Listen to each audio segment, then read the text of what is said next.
Hey everybody, I'm writer and director Len Kabasinski of Killer Wolf Films, and welcome to a brand new Fist of the Filmmaker podcast. If you're brand new to checking it out, I basically talk about, hey, some new stuff maybe that's happening in my filmmaking world, I suppose, right, for lack of a better term. But past, present, dwell on or talk about some experiences I've had in indie, micro-budget indie filmmaking for about 20 years here. So I'm always open to you guys chiming in on YouTube, questions or anything you have. I'll get to them in the next episode or two here. I'll see them, I'll address them. I'll say, hey, so-and-so had this question. Here's my answer for it. But so come at me with your questions on YouTube and such.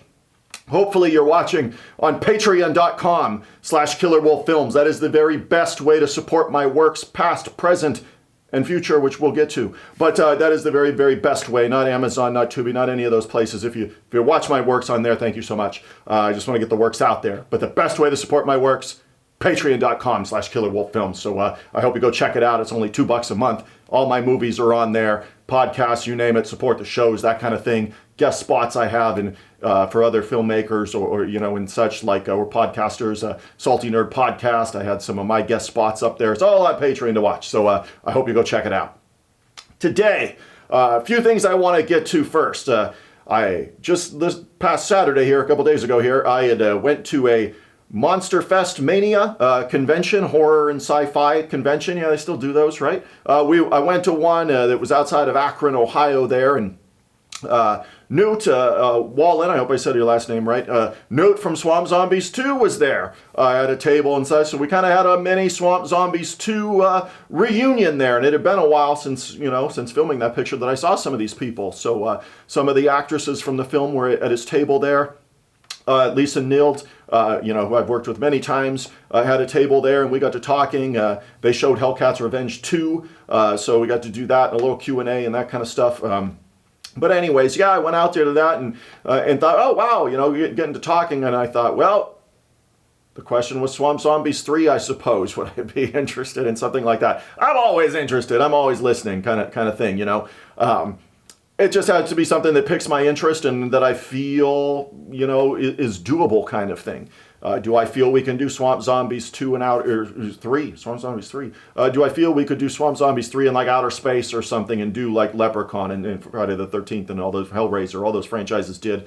I don't know. I don't know. Somehow Swamp Zombies would have to get on a spaceship and then go out into outer space. It might make a little more sense, right? So yeah, there was that kind of talk. I never rule out anything. They talked about some other producers and stuff like that were interested in people that could bang out some indie films for, 15 to 20K. And I'm like, my 15 to 20K, shit, my whole career's been under 10K for the most part, except for a couple films there. Gauntlets was made right for around that. And obviously Pact of Vengeance, my latest, had a bigger budget for what we were used to. But everything else is, far under 10K-ish. To get all those films made. We're talking about, Wendigo and Apocalypse Female Warriors and Fist of the Vampire and Curse of the Wolf and Swamp Zombies 1 kind of thing. All those kinds of things. But yeah, I would listen to somebody that wants to write a script. If you're listening, you want to write a script for Swamp Zombies 3, have at it. All I can do is say no, or this doesn't seem super doable. You've got great white sharks in this scene. If this might not be super doable, kind of thing. But yeah, you want to take a shot at it, go ahead.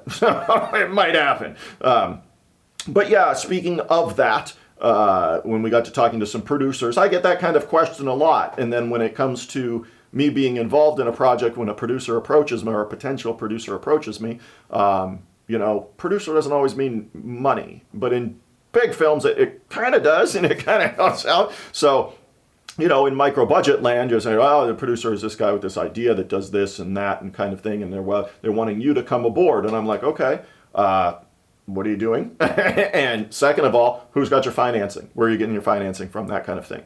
And they, again, thought I was the man to do that stuff. Nah, I'm not interested in that. You know what I mean? I have enough problems trying to finance my own films, let alone trying to take on somebody else's project and do that. I'm interested to come in and direct it, maybe do some choreography if you need those kinds of things and stuff, and go from there, kind of thing. But yeah, I mean, nowadays for my films, we use a GoFundMe or an Indiegogo or something like that for a campaign where you get posters or digital copy or those kinds of things.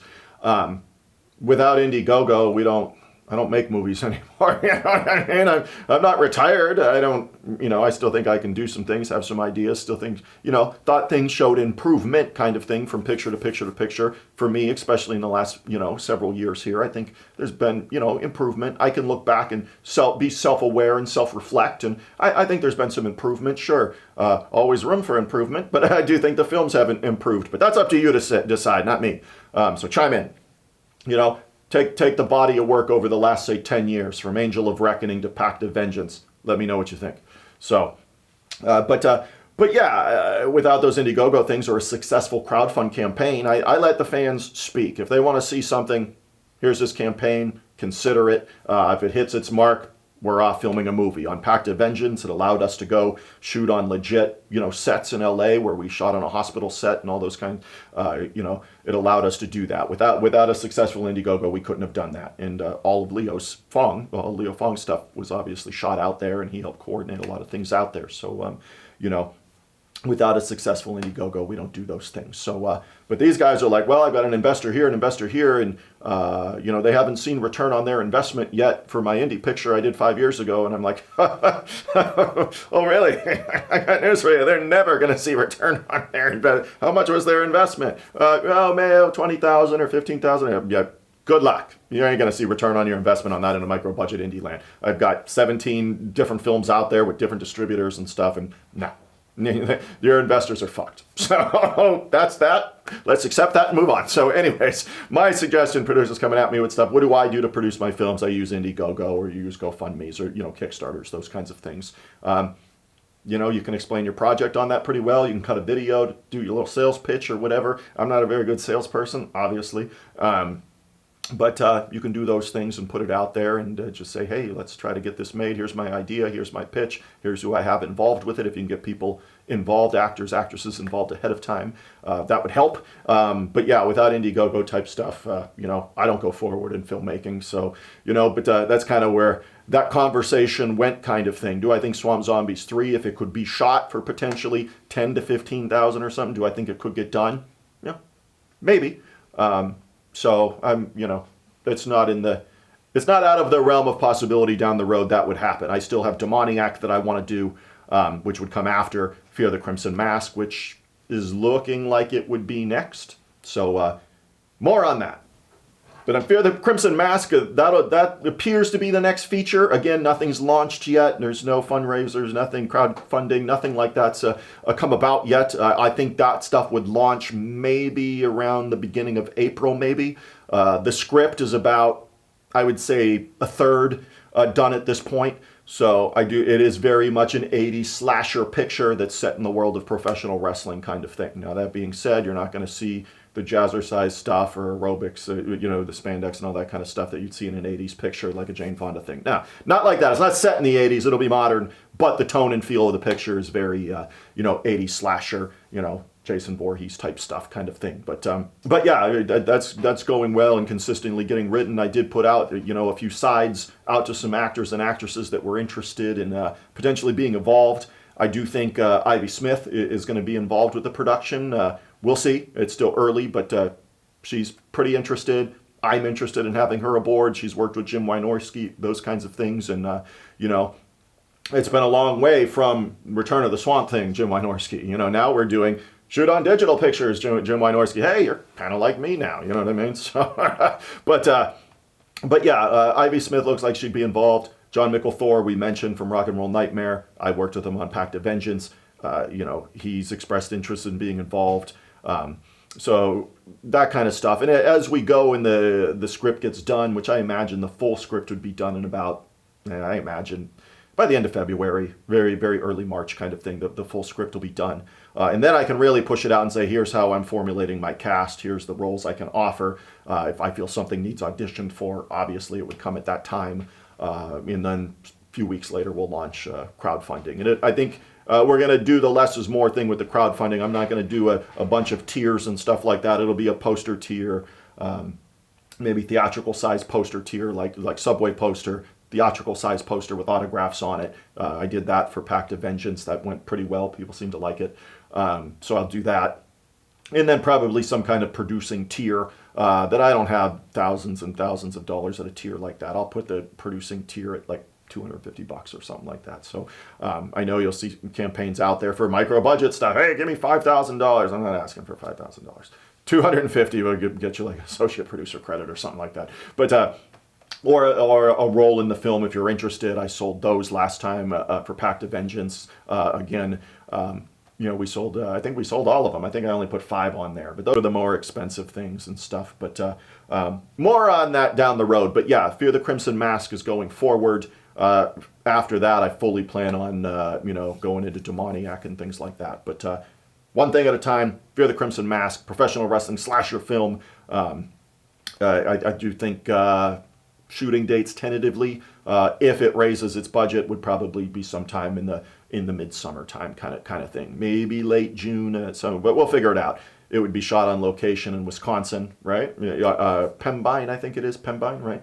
Wisconsin. I've never been there, but I'll shoot on location, and it seems like some of the producers, associate producers I have doing locations and things up there, have access to other things. So if I could stay there the whole time and spend 10 days there and just shoot everything, hey, great. But I think it'd be something where you go there for a week and shoot 7 days in a row and come back to Erie, and I can shoot other scenes here that don't require, being out there for kind of thing. So, but yeah, Fear the Crimson Mask going forward. Stay tuned for more info on that as we get closer.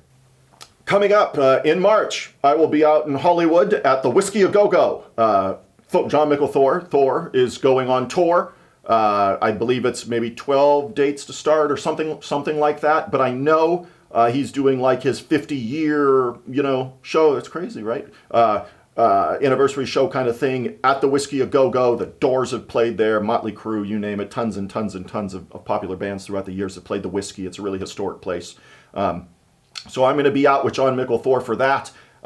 It's not really going to be a party trip for me, kind of thing. It's not a vacation trip for me to go out there, but because I'm going to film his show and some things like that while I'm out there. So if you want to come out to John Michael Thor's show, it is March 8th. It's a Friday night. It is at the Whiskey A Go-Go in LA, Hollywood area there. So I'll do that. I'm also going to connect with some other filmmakers when I'm out there. It'll be a busy business trip kind of thing. So if friends are getting at me saying, "Oh, you're going to be in LA, when can I see you?"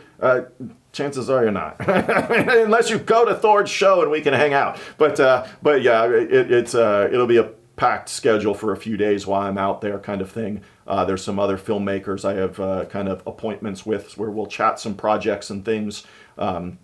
So I'm excited for that. I really don't know what the projects are yet. I just know they've done other things. Somebody that has a movie on Tubi called Death Metal I checked out. It was actually filmed not far from me in Cleveland. Cleveland's only about 90 minutes away from where I'm at in Erie here. So I had watched it and I thought, oh yeah, it's pretty cool. Where's this dude's from around me, right? And he's like, oh no, I shot on location. I'm from LA. And I'm like, well, I'll be in LA at the beginning of March for a few days. So I think we'll meet up and he'll discuss some projects he has. But the concern I had with that was he had mentioned, well, with Death Metal or whatever project it was, I don't know if it was his Death Metal film, but he was saying, well, investors haven't seen any return on investment yet. And I'm like, ooh. Okay, yes, I ain't getting involved in that kind of stuff, man. I let the fans crowd speak for themselves. They want to see something made. Let's launch a campaign and set a price that we need to make this or we don't make a movie kind of thing. That's kind of where I'm at in my career. I ain't getting involved with investors and all the return of investment, all that. I've been in this too long for that. So, So yeah, but it's worth a conversation and a discussion, and we'll see what film they were thinking about. I know it was something he thought, John Michael Thor would want to be involved with. I'm not sure if possibly that's some kind of Rock and Roll Nightmare reboot or something of that nature. It could be. I know he was talking with Jesse D'Angelo, a cool guy, who's in the film and whose dad has directed, that picture. And I know Jesse had his own script for it as well. So I don't know all the moving parts with it, but I know they want to talk to me and see what's what. If Thor's in town, I'm sure he would tag along, kind of thing. But so that's one of the meetings I have out there. I'm sure I'll meet up with filmmaker Monty Light, great guy. So I'm sure I'll meet up with him out there. He did the film Space, that I believe might be on Tubi, but just look up Space from a couple years ago and you'll find it.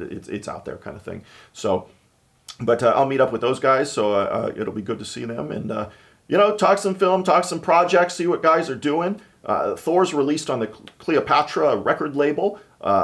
His Ride the Iron Horse thing, Ride the Iron Horse album's coming out. So that'll be cool. I look forward to seeing his show, obviously. I hope we get some Tritons songs from Rock and Roll Nightmare, but hey, that's just me, being needy, I guess. But I love that soundtrack. It probably still is my favorite soundtrack. It's just metal, man. It's metal and campy movie, so what's better than that? But I look out there to go and to do that. So again, it's March 8th. It's Thor's show at the Whiskey a Go-Go in LA/Hollywood there. So I hope you come to it and check it out. It'll be a good time. In closing, hopefully, like I said, you're following me in part of my Patreon campaign. It's patreon.com/killerwolffilms. Going forward, my new YouTube channel, which some of you might be watching this on. As you know, my old channel got canceled, so this is the new one, and YouTube at The Real Len K. And subscribe to it, hit the button, like stuff, comment on stuff. I'm pretty responsive to people if they got questions about anything in my filmmaking career or questions, whatever. Put them on there and I'll see them and I'll either respond there or I just might make them part of a Fist of the Filmmaker show like this. So, but yeah, thanks everybody, and I'll talk to everybody soon.